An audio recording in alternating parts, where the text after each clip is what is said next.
Nah, jadi sebenarnya biasanya minum kopi itu ada batuk-batuk, itu karena ampasnya ini mungkin pada saat diaduk ini kurang adukannya ya. Jadi diaduknya lebih kencang, ya. Nanti ampas-ampasnya itu turun. Jadi kita nggak perlu nunggu lama lagi untuk meminum kopinya. Jadi dia diaduk sampai ini nanti dia hasilnya akan kayak berbusa-busa gini.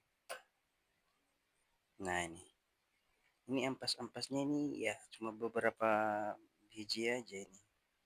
Biasa batuk-batuk kan kalau baru dibuat itu ini. Itu bukan airnya yang dingin dipakai ya, tapi karena adukannya mungkin tidak selama berapa detik gitu, cuma hanya beberapa detik saja mungkin diaduk langsung diseduh. Nah ini bagus ini.